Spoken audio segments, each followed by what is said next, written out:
TV आस्थार आवाज।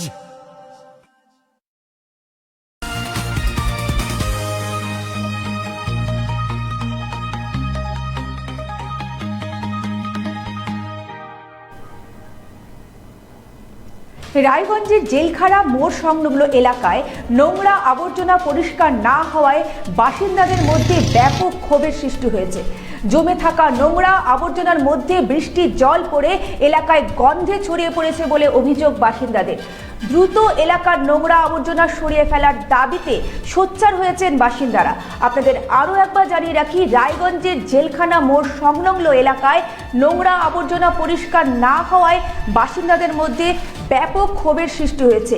জমে থাকা নোংরা আবর্জনার মধ্যে বৃষ্টির জল পড়ে এলাকায় দুর্গন্ধ ছড়িয়েছে বলে অভিযোগ করেছে বাসিন্দারা।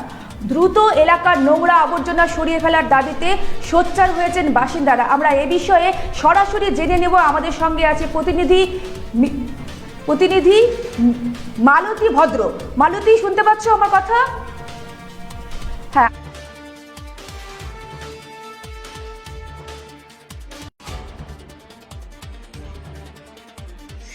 এই মুহূর্তে আমি রয়েছি রায়গঞ্জের জেলখানা মোড়ে। এই জেলখানা মোড়ের নোংরা আবর্জনা স্তূপে ভরা।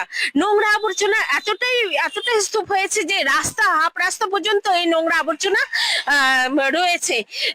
যে চলাচল করছে গাড়ি ঘোড়া, সেই গাড়ি ঘোড়ার চলাচলের কারণে মানুষের বিপর্যয়ের মুখে পড়তে হচ্ছে। কখনো অ্যাক্সিডেন্টের মুখে পড়তে হচ্ছে যাত্রীদেরকে। কখনো এই রাস্তায় এতটাই আবর্জনা দুর্গন্ধ যে এলাকায় টেকা মুশকিল হয়ে গেছে। এলাকাবাসীরা জানিয়েছেন যে এখানকার এতটা দুর্গন্ধ, বহুদিন থেকে আবর্জনা জমে রয়েছে। এই আবর্জনা বিন্দুমাত্র পরিষ্কার করা হয় না। যদিও করা হয়েছিল বহুদিন আগে, তারপর থেকে আর কোনো রকম আবর্জনা নেওয়া হয় না। এতটাই বিষাক্ত দুর্গন্ধ যে বাড়িতে কোনো পৌষ পুষলেই সেটা যদি মারা যায়, গভীর রাতে এসে সেই আবর্জনার উপরে সেই পশুকে ফেলে রেখে চলে যায়। সেই পশু থেকে বিষাক্ত দুর্গন্ধে এলাকায় ছড়িয়ে পড়ে। সেই এলাকাতে এতটাই দুর্গন্ধ যে মানুষ নাজেহাল অবস্থায় রয়েছে।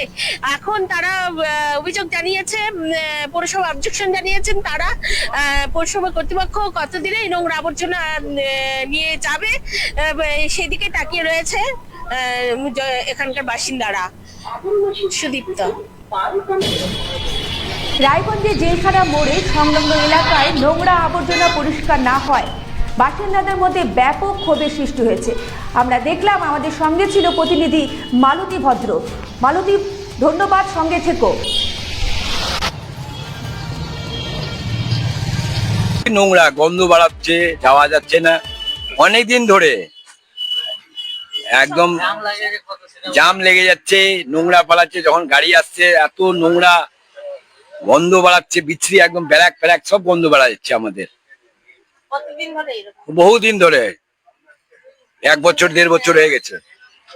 ওই মাঝে মাঝে নেয়, আবার মাঝে মাঝে নেয় না। আমাদের সাহেব এখন কি করেছে আমি তো জানি না, বলতে পারবো না। আমি তো এখানেই থাকি, রাস্তা দিয়ে চলাফেরা যাচ্ছে না, গন্ধ, বিচ্ছিরি গন্ধ। আপনি থাকলেই বুঝতে পারবেন যে এইরকম একটা ইম্পর্টেন্ট জায়গা, যেখানে ধরুন একটা টার্নিং পয়েন্ট আছে, বিশেষ করে জেলখানার পাশে এইরকম একটা গার্বেজ হয়ে আছে। শুধু আজকের থেকে না, বহুদিন ধরে এখানে এই নোংরাগুলো ফেলা হয়। এবং সবচেয়ে বড় কথা যেটা, রাস্তার মধ্যে নোংরাগুলো ফেলে যায়। এবং এই দিক থেকে যখন মানে প্রতি সেকেন্ডে যে বাসগুলো ঢুকছে, 4 চাকা গাড়িগুলো, সেগুলো কিন্তু দেখুন বাঁদিকে যেহেতু জায়গাটা, ডান দিকে ওরা চলে এসছে। এবং প্রত্যেকটা মুহূর্তে এখানে একটা অ্যাক্সিডেন্টের আশঙ্কা থাকে। এবং বিশেষ করে আমি একজন মরতে বেঁচে গেছি। আমার বাচ্চাকে নিয়ে আমি আসতেছিলাম, আমি একজন টোটো চালক, টোটোতে করে বসে নিয়ে আসতেছিলাম। গাড়িটা রং সাইডে ঢুকে গেছে, আমি আমার সাইডেই আসতেছিলাম, ওই দিক থেকে, মানে কলেজ পাড়ার দিক থেকে। তো একটুর জন্য আমি রান আউট হয়ে যাই। আমি চাইছি, সরকারের কাছে আমার একটা বিশেষ অনুরোধ, বিশেষভাবে অনুরোধ করছি যেন এখানে গার্বেজটা এখান থেকে মানে সরিয়ে নিয়ে যাওয়া হয় অন্যত্র। এবং এখানে যে ডাস্টবিনগুলো আছে, ডাস্টবিনগুলো অনেক সময় দেখা যায় যে ডাস্টবিনে রাতের অন্ধকারে, এখানে অনেক সুবিধাবাদী লোক আছে যারা বাড়িতে হয়তো কিছু পশু থাকে, সেগুলো হয়তো দেখা গেল রাতের অন্ধকারে তারা ওই ডাস্টবিনের মধ্যে ফেলে রেখেছে। এবং সেখান থেকে একটা পচা দুর্গন্ধ এখান থেকে বের হয়। বিশেষ করে আমি মনে করছি যে এখানে যে অনেক স্টুডেন্ট, এবং এখানে একটা খুব রানিং রাস্তা, এই দিক দিয়ে সবসময় লোকজন যাতায়াত করে। যার জন্য আমি মনে করছি যে এই জায়গাগুলোতে ডাস্টবিন না রেখে এই জায়গাটা অন্য জায়গায় করলে অনেক বেটার হয়। আর যদিও বা করা হয় এবং একদম সাইডে করা উচিত।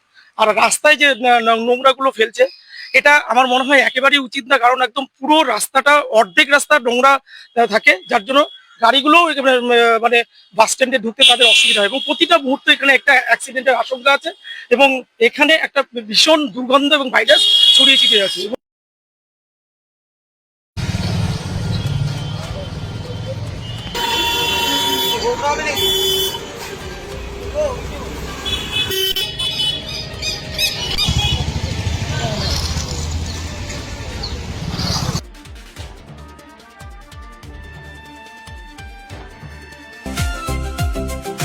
ভারত টিভি আস্থার আওয়াজ।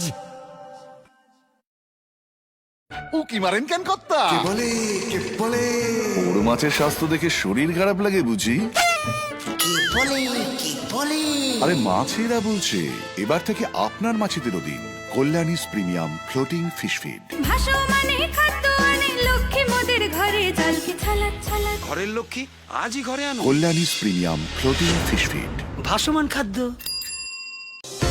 চোখের সমস্যা বাড়ার আগেই আজই আসুন জীবন রেখা হসপিটাল, আপনার পরিবারের নতুন ভরসা।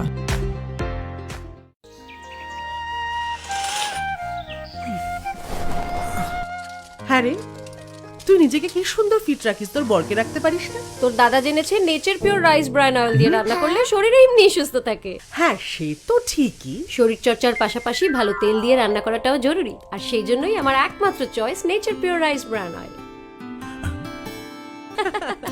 শরীর সুস্থ রাখার জন্য আমার পছন্দের সেরা cooking oil nature pure rice bran oil, সম্পর্কে স্বাদ এনে দেয়। ভারত টিভি আস্থার আওয়াজ।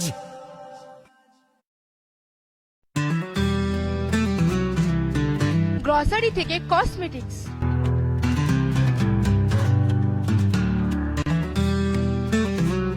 আপনার যে কোনো প্রয়োজনীয় জিনিস পেয়ে যাবেন একই ছাদের তলায়। আমাদের ঠিকানা LIC মোড়, রায়গঞ্জ, উত্তর দিনাজপুর।